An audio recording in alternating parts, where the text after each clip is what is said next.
Hello everyone, welcome back to study for success. आज हम class 11 business studies के chapter 7 sources of business finance के last part को cover करेंगे। इससे पहले हम दो पार्ट्स कवर कर चुके हैं। इस वीडियो में हम टॉपिक्स कवर करेंगे: international sources of business finance and inter corporate deposits. तो स्टार्ट करते हैं। What are international sources of finance? International sources of finance क्या होते हैं? मतलब इंटरनेशनल सोर्सेज क्या क्या हैं? नेशनल सोर्सेज हो गए, जो अब तक पढ़े वो नेशनल सोर्सेज थे। नेशनल मतलब जो within the boundaries of our country. International sources क्या है? Beyond the boundaries of our country. जो हमारी कंट्री है, किसी भी बिजनेस की कंट्री है, उसके बियॉन्ड जाके जो जो फाइनेंस लिया जाता है, सो फाइनेंस किया जाता है बिजनेस के द्वारा, वो इंटरनेशनल सोर्सेज होते हैं बिजनेस फाइनेंस के।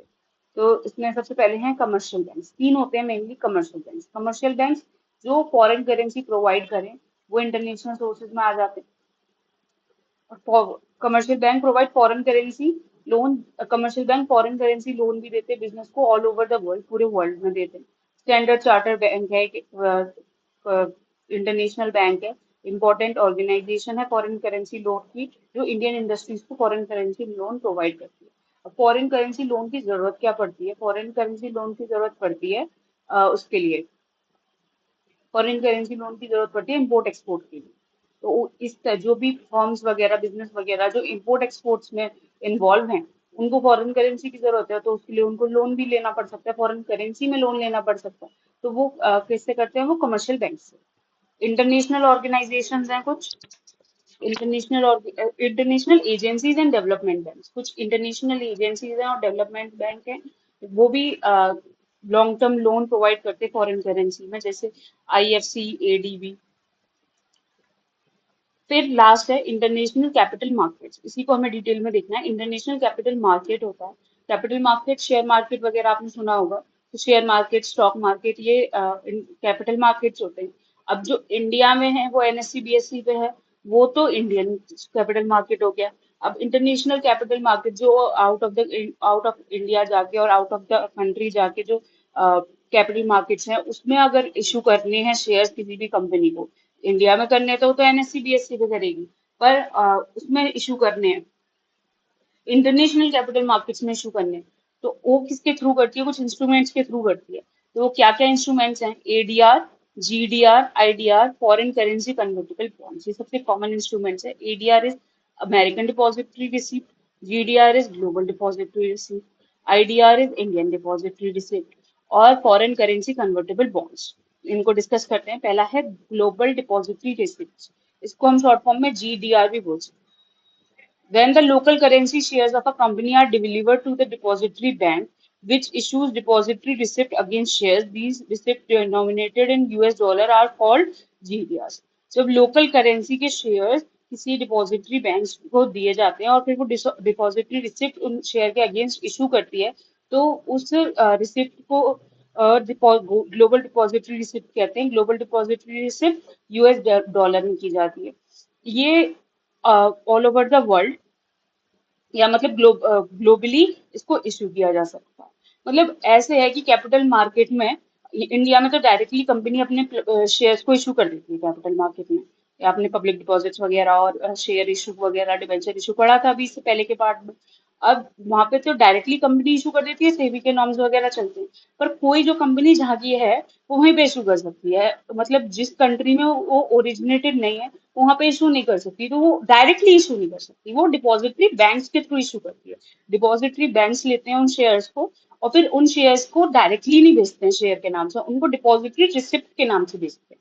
तो इसलिए उसे कहते हैं डिपॉजिटरी रिसिप्ट। जो डिपॉजिटरी बैंक ने शेयर्स लिया और इन शेयर्स को फिर डिपॉजिटरी बैंक ने उनके बिहाफ पे इशू किया, और जो इशू किया उसको बोलेंगे डिपॉजिटरी रिसिप्ट। डिपॉजिटरी रिसिप्ट को इशू करते हैं, और ये किस में होती है? इनकी डिनोमिनेशन यूएस डॉलर में से, इंडिया में इंडियन रुपीज में होगी, तो ऐसे ही यूएस डॉलर में होगी। इंडिया का कोई है इशू करना चाहता है किसी भी कंट्री में, डिपॉजिटरी बैंक के थ्रू डिपॉजिटरी रिसिप्ट को इशू करेगा, वो ग्लोबल डिपॉजिटरी रिसिप्ट कहलाएगी, यूएस डॉलर में होगी। फीचर्स क्या है ग्लोबल डिपॉजिटरी रिसिप्ट के? GDR can be listed and traded on a stock exchange of any foreign country. GDR किसी भी फॉरेन कंट्री के स्टॉक एक्सचेंज पे लिस्ट हो सकती है, अमेरिका को छोड़ के। अमेरिका को छोड़ के किसी भी फॉरेन कंट्री में होगी, वो होगी GDR। और ये किस में होगी? US डॉलर में ही होगी। इट इज नेगोशिएबल इंस्ट्रूमेंट, ये नेगोशिएबल इंस्ट्रूमेंट है, मतलब इजीली ट्रेड किया जा सकता है, किसकी के पास है वो दूसरे को दे सकता है। A holder of GDR can convert it into share, वो शेयर में भी कन्वर्ट कर सकता है। GDR होल्डर्स को डिविडेंड्स भी मिलते हैं, जैसे शेयर होल्डर को मिलता है, ये भी शेयर होल्डर है पर इसके नाम थोड़ा अलग है। GDR होल्डर को डिविडेंड्स मिलते हैं। Holder of GDR does not have voting rights, पर GDR होल्डर पे वोटिंग राइट्स नहीं होते। जैसे बहुत सारी इंडियन कंपनीज है, रिलायंस, विप्रो, ICICI, इनके बहुत इन्होंने भी GDR को इशू कर रखा है। अब अमेरिकन डिपॉजिटरी रिसिप्ट बिल्कुल ग्लोबल डिपॉजिटरी रिसिप्ट जैसी है, बट ये अमेरिका में की जाएगी। ग्लोबल डिपॉजिटरी रिसिप्ट में क्या था कि वो अमेरिका को छोड़ के कहीं पे भी कर रहे हैं, किसी भी कंट्री में, फॉरेन कंट्री में। और अमेरिका में स्पेशल चलती है, वो अमेरिकन डिपॉजिटरी रिसिप्ट चलती है। अगर कोई फॉरेन कंट्री वहां आके अपने शेयर्स को इशू करना चाहती है तो वो अमेरिकन डिपॉजिटरी रिसिप्ट के थ्रू करेगी। फीचर क्या होता है एडीआर का? It can be issued only to American citizen, ये सिर्फ अमेरिकन सिटीजन को इशू की जाएगी। अमेरिका में की जा रही है पर वहां का जो सिटीजन है वही खरीदे। It can be listed and traded in American stock exchange, American stock exchange पे लिस्ट की जाती है और ट्रेड की जाती है। इंडियन कंपनीज हैं जैसे इन्फोसिस, रिलायंस, उन्होंने एडीआर इशू कर रखे हैं जो अमेरिका में। एडीआर और जीडीआर में डिफरेंस क्या होता है? लिस्टिंग का डिफरेंस है कि एडीआर अमेरिकन स्टॉक एक्सचेंज में लिस्ट होती है और जीडीआर कहीं भी हो जाती है, उसको छोड़ के, अमेरिका को छोड़ के। लिक्विडिटी, ये मोर लिक्विड है, ये लेस लिक्विड है। शेयर होल्डर, एडीआर का शेयर होल्डर कौन बनेगा? जो अमेरिकन सिटीजन होगा। और जीडीआर का कौन बनेगा? ऑल ओवर द वर्ल्ड से बन सकते हैं। नेक्स्ट था एडीआर जीडीआर हो गया। इसके बाद है foreign currency convertible bonds. Foreign currency convertible bonds क्या होते हैं? इन्हें शॉर्ट फॉर्म में कहते हैं FCCB। The FCCBs are issued in a foreign currency and carry a fixed interest rate। जो FCCB होते हैं वो फॉरेन करेंसी में इशू होते हैं और एक फिक्स्ड इंटरेस्ट रेट कैरी करते हैं। These are listed and traded in foreign stock exchange and similar to debentures। ये डिबेंचर्स जैसे होते हैं। जैसे डिबेंचर अगर इंडियन मार्केट में किया किसी इंडियन बिजनेसमैन ने तो वो डिबेंचर कहलाएगा। वही डिबेंचर की तरह का इंस्ट्रूमेंट उन्होंने फॉरेन स्टॉक एक्सचेंज में, फॉरेन स्टॉक मार्केट में किया तो वो FCCB का कहा जाएगा। The FCCB are issued in a foreign currency, foreign currency में इशूड होते हैं and carry a fixed interest rate, इन पे इंटरेस्ट रेट फिक्स्ड होती है which is lower than the rate of any other similar non convertible डेब्ट instrument. कोई same non convertible डेब्ट इंस्ट्रूमेंट होता है उससे कम होती है ये rate. FCCBs are listed and traded in foreign stock exchange, foreign stock exchange पे लिस्ट किए जाते हैं और ट्रेड किए जाते हैं। FCCBs are very similar to the convertible debentures issued in India. ये बहुत ही ज्यादा सिमिलर होते हैं कन्वर्टेबल डिबेंचर्स के जो इंडिया में इशू किए जा रहे हैं। Indian depository receipt, Indian depository receipt क्या होती है? डिपॉजिटरी रिसिप्ट, अब कोई बाहर का आके इंडिया में, अपने कोई बाहर की कंपनी आके इंडिया में अपने शेयर इशू करना चाहती है तो वो आइडियाज के थ्रू इशू करेगी, इंडियन डिपॉजिटरी रिसिप्ट के थ्रू करेगी। जब इंडियन कंपनी ग्लोबली जा रही थी और अमेरिका में जा रही थी तो GDR ADR के थ्रू अपने शेयर्स को वहां उनके मार्केट में इशू करेगी। पर कोई बाहर की कंपनी है, फॉर एग्जाम्पल अमेरिका की कंपनी है और इंडियन स्टॉक एक्सचेंज पे लिस्ट होना चाहती है तो वो आइडियाज के थ्रू लिस्ट होगी। आइडियाज आर लाइक GDR और ADR, आइडिया GDR और ADR की तरह होते हैं, accept that the issuer is a foreign company. यहाँ पे इशूअर जो है फॉरेन कंपनी है जो इंडियन मार्केट से फंड रेज कर रही है। आइडियाज आर रुपी डिनोमिनेटेड, ये रुपीज में डिनोमिनेटेड होते हैं। वहां क्या US डॉलर था, यहाँ डिनोमिनेशन क्या है? Rupees. They can be listed on any Indian stock exchange, Indian stock exchange के किसी भी स्टॉक एक्सचेंज पे ये लिस्ट किए जा सकते हैं। क्या इशू प्रोसीजर होता है आइडियाज का? पहले firstly foreign company hands over the shares to OCB, OCB को फॉरेन कंपनी जो शेयर्स हैं वो हैंड ओवर करती है। It requires approval for finance ministry, और उससे पहले फाइनेंस मिनिस्ट्री का अप्रूवल लिया जाता है जो कस्टोडियन की तरह काम करेगी उन shares. The OCB request ID to issue shares in the form of IDR। OCB request ID दी जाती है उनको शेयर इशू करने के लिए IDR के फॉर्म में। The ID converts the issue which are in foreign currency into IDR। जो ये ID होती है वो इशू को कन्वर्ट करती है फॉरेन करेंसी से IDR में, और जो कि इंडियन रुपी में होता है। Lastly ID issues them to intending investors, और फिर जो भी इन्वेस्टर्स हैं जो इन्वेस्ट करना चाहते हैं फिर ID उनको इशू कर देती है। ID मतलब Indian depository. OCB Indian depository को रिक्वेस्ट करती है शेयर इशू करने के लिए, फिर इंडियन डिपॉजिटरी कन्वर्ट करती है उस फॉरेन करेंसी को आईडीआर में और इंडियन रुपी में, फिर इंडियन डिपॉजिटरी है ही जो इंटेंडेड इन्वेस्टर्स जो होते हैं उनको इशू करती है उन आइडियाज को। फीचर्स क्या है आइडियाज के? IDRs are issued by any foreign company. IDRs किसी भी फॉरेन कंपनी में इशू, किसी भी फॉरेन कंपनी के द्वारा इशू किए जा सकते हैं। The ideas can be listed on any Indian stock exchange. Ideas किसी भी इंडियन स्टॉक एक्सचेंज पे में लिस्ट किए जा सकते हैं। A single IDR can represent more than one share, such as one IDR is equal to 10 share. एक IDR में कितने भी शेयर हो सकते हैं, जैसे फॉर एग्जांपल एक आइडिया में 10 शेयर, 20 शेयर, 100 शेयर, वो डिपेंड करेगा एक डिपॉजिटरी पे कि वो किस हिसाब से इशू करेगी। The holders of IDR have no right to vote in the company. IDR के पास जैसे जीडीआर के पास, जीडीआर और एडीआर के पास वोट का राइट नहीं है, ऐसी आईडीआर होल्डर्स के पास भी उस कंपनी में वोट का राइट नहीं है। The IDRs are in unique rupee denomination. IDRs rupee denomination में होते हैं। इसके एडवांटेजेस क्या है आईडीआर इशू करने के? It provides an additional investment opportunity to Indian investors for overseas investment. कोई इंडियन इन्वेस्टर ओवरसीज इन्वेस्टमेंट करना चाहता है तो उनको एक एडिशनल इन्वेस्टमेंट अपॉर्चुनिटी प्रोवाइड करता है IDR. It satisfies the capital need of foreign currency. Foreign companies, foreign company की कैपिटल नीड्स को भी सेटिस्फाई करता है। जब फॉरेन कंपनी अपने देश में से उतना पैसा नहीं इकट्ठा कर पा रही तो वो आईडीआर के फॉर्म में इंडिया से पैसा ले जा सकती है। और सिमिलरली जीडीआर एडीआर में भी हो सकता है, जो इंडियन कंपनी इंडिया से नहीं पैसा इकट्ठा कर पा रही है अपनी उसके इशू में, तो वो इस शेयर्स को फॉरेन कंट्रीज में इशू करके उस कैपिटल को इकट्ठा कर सकती है।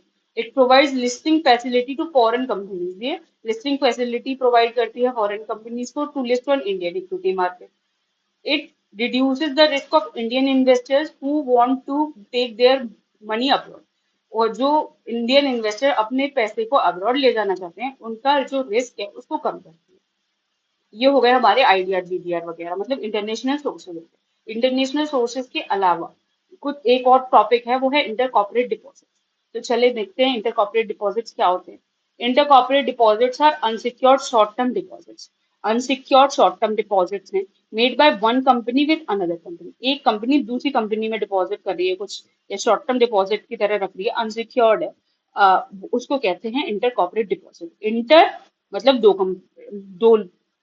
इंटर का क्या मतलब होता है कि कोई दो आइडेंटिटीज इन्वॉल्व हो। जैसे आपने सुना होगा inter school competition. Inter school competition में क्या होता था, दो स्कूल्स इन्वॉल्व होते हैं। तो सिमिलरली इंटर यहाँ पे आ रहा है, इंटर का मतलब कुछ दो इन्वॉल्व है। कॉर्पोरेट मतलब दो कॉर्पोरेशन इन्वॉल्व है। कॉर्पोरेशन मतलब कंपनी, दो कॉर्पोरेशन इन्वॉल्व है। तो इंटर कॉर्पोरेट डिपॉजिट्स ऐसे शॉर्ट टर्म लोन्स हैं जो एक कंपनी दूसरी कंपनी के पास डिपॉजिट करती है। These deposits are essentially broker deposit. Broker deposits होते हैं मतलब कोई ब्रोकर होता है बीच में, which lead the involvement of brokers, मतलब कि इन्वॉल्वमेंट होता है उसमें ब्रोकर्स का। The rate of interest on their deposits is higher than that of banks. जो बैंक्स में रेट ऑफ इंटरेस्ट मिलती है डिपॉजिट पे, उससे ज्यादा रेट ऑफ इंटरेस्ट मिलती है इन इंटर कॉर्पोरेट डिपॉजिट्स पे और other markets. The biggest advantage of ICDs is that the transaction is free from legal hassles। इसमें कोई legal hassles नहीं होती। बैंक में डिपॉजिट करोगे लीगैलिटीज है, कोई मार्केट में लगाओगे या कहीं और से लोगे तो भी लीगैलिटीज है। और बैंक तो इसमें आईसीडीज में इतने लीगल फॉर्मेलिटीज नहीं। आईसीडीज के टाइप्स होते हैं 3 मंथ डिपॉजिट, 6 मंथ डिपॉजिट और कॉल डिपॉजिट। 3 मंथ्स के लिए किया गया। These deposits are most popular types of ICT। सबसे ज्यादा पॉपुलर यही है। These deposits are generally considered by borrowers to solve problems of short-term capital adequacy।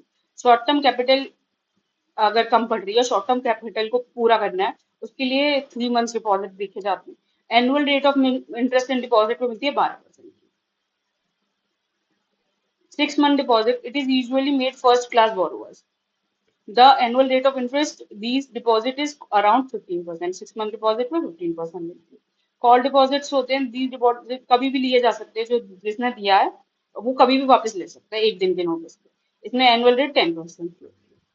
Features क्या है आईसीडीज के? These transaction takes place between two companies। जो inter corporate deposits हैं mainly दो कंपनी के बीच में ट्रांजेक्शन होते हैं। These are short term deposits। ये शॉर्ट टर्म डिपॉजिट्स होते हैं। दीज आर अनसिक्योर्ड डिपॉजिट्स, ये अनसिक्योर्ड होते हैं, मतलब कोई डिपॉजिट के बदले कोई सिक्योरिटी नहीं दी। These transactions are generally completed through brokers. ये generally brokers के through complete किए जाते हैं। These deposits have no organized market. In deposits में कोई ऑर्गेनाइज मार्केट नहीं है, दो ब्रोकर्स हैं, और मतलब ब्रोकर है और दो कंपनीज हैं, तो कोई मार्केट ऑर्गेनाइज नहीं है। जैसे स्टॉक मार्केट एक ऑर्गेनाइज मार्केट है, ये ऑर्गेनाइज मार्केट नहीं होता। These deposits have no legal formalities, कोई लीगल फॉर्मेलिटीज नहीं होती। दीज आर रिस्की डिपॉजिट्स होते हैं लेंडर्स के पॉइंट ऑफ व्यू से। तो ये इंटर कॉर्पोरेट डिपॉजिट आपको समझ आया। इंटर कॉर्पोरेट डिपॉजिट, एक कंपनी दूसरी कंपनी के पास पैसा जमा कर दिया आपने, मतलब कि जिसको नीड है, जैसे मुझे नीड है, मेरी कंपनी है, मुझे नीड है, मैंने, और आपकी कंपनी है, आपके पास पैसा एक्स्ट्रा, और मुझे बीच में एक ब्रोकर, उस ब्रोकर ने दोनों पार्टीज की डील करवाई, उसके पास पैसा एक्स्ट्रा है, वो बैंक में ना जमा करके मुझे दे देगा, मैं अपनी जो नीड है उसको फुलफिल कर लूंगी और उसको इंटरेस्ट दे दूंगी। बैंक रेट से ज्यादा इंटरेस्ट होता है इसका। तो इसलिए इंटर कॉर्पोरेट डिपॉजिट बहुत ज्यादा कॉमन होते हैं और बहुत बेनिफिशियल होते हैं। इसी के साथ हमारा ये चैप्टर खत्म होता है, chapter 7, sources of business finance. I hope आप लोगों को समझ आया होगा। अगर आपको इस वीडियो की पीडीएफ चाहिए तो आप स्टडीफाई सक्सेस के एप्लीकेशन को चेक कर सकते हैं, एप्लीकेशन का लिंक डिस्क्रिप्शन में दिया हुआ है। और अगर आपको पेड बैचेस चाहिए तो उसके लिए भी आप स्टडीफाई सक्सेस की एप्लीकेशन को चेक कर सकते हैं, business studies, accountancy and economics. इसके पेड बैचेस के लिए फ्री डेमो को बुक कर सकते हैं, और इन सब्जेक्ट्स को मैं डील करूंगी। Thank you and have a nice day.